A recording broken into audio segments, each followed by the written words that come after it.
le développement.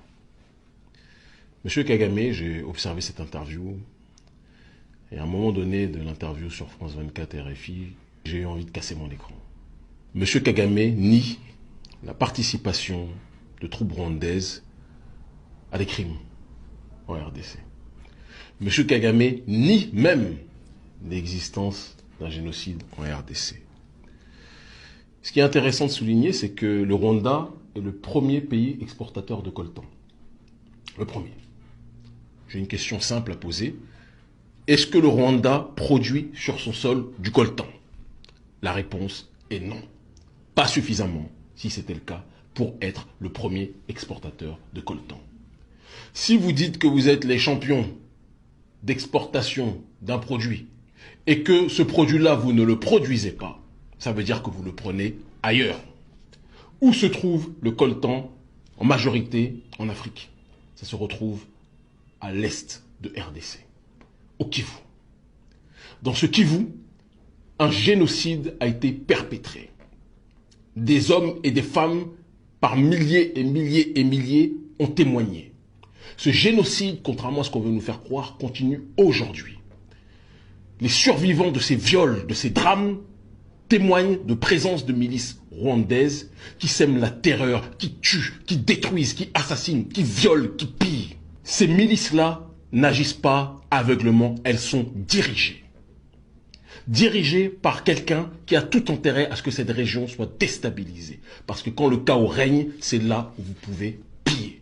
C'est comme ça que le colon a fait, et c'est comme ça que le régime Kagame fait de manière bien plus violente encore vis-à-vis de ses propres semblables africains.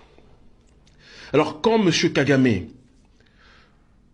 met en doute le propos du docteur Denis Mukwege, en disant que le docteur Denis Mukwege, parce qu'il a reçu le prix Nobel de la paix, je ne veux pas cacher, je fais partie des gens qui, lorsque j'entends que quelqu'un reçoit le prix Nobel, quand on sait aujourd'hui la forfaiture et l'escroquerie que symbolisent ces titres internationaux, je prends toujours du recul, voilà, je suis toujours entre guillemets sceptique sur ces titres, mais pas sur la qualité du docteur Denis Mukwege, parce que même un aveugle saurait voir le travail historique et extraordinaire qu'il fait. Mais quand Kagame, le président Kagame, dit que le docteur Denis Mukwege est manipulé par des forces invisibles qui se servent de lui pour attaquer le régime Kagame, des forces invisibles qui lui auraient donné le prix Nobel de la paix, j'ai envie de questionner M. Kagame en disant ces forces invisibles, c'est lesquelles?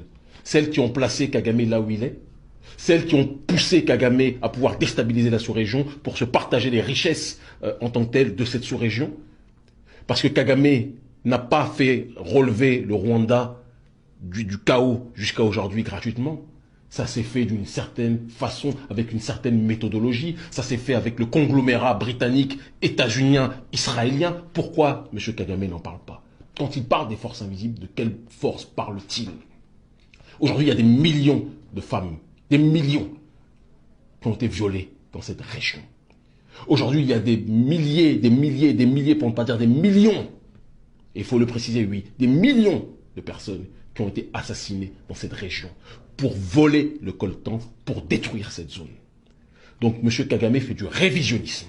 Il prétend que ceux qui disent cela sont dans une stratégie ou de la théorie du double génocide, en disant qu'il y a eu un génocide d'un côté et qu'il y a eu un génocide de l'autre, et il balaye ça d'un revers de main. Mais si, il y a un génocide en RDC. Et M. Kagame a une très grande responsabilité dedans.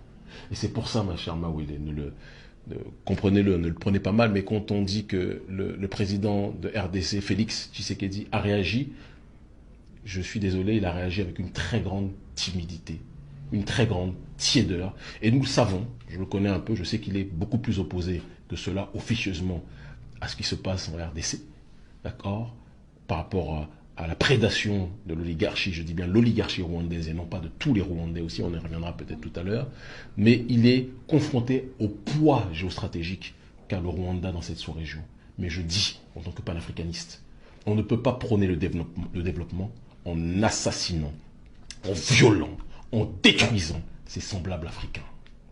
Ce que Kagame représente à l'échelle africaine, quand j'entends des prétendus penseurs africains, des prétendus responsables politiques africains, chanter les louanges de Kagame en disant que Kagame est un grand, Kagame est un géant, alors que c'est un des plus grands oppresseurs vis-à-vis de son peuple. Il faut voir comment le prolétariat rwandais est traité d'un côté, et il faut voir ce qu'il fait en RDC. Kagame est un cauchemar pour les Africains lucides. Un criminel politique, je le dis et je l'assume. Et j'espère qu'un jour il sera traîné devant les tribunaux pour le chaos qu'il fait opérer actuellement et depuis un certain nombre d'années en RDC. Tant qu'on ne dit pas les choses avec vérité, je sais que je vais risquer des choses en disant ça, mais il faut qu'on ait le courage de le dire. Vous parlez de développement matériel, vous tuez les gens. Qu'est-ce que vous voulez créer?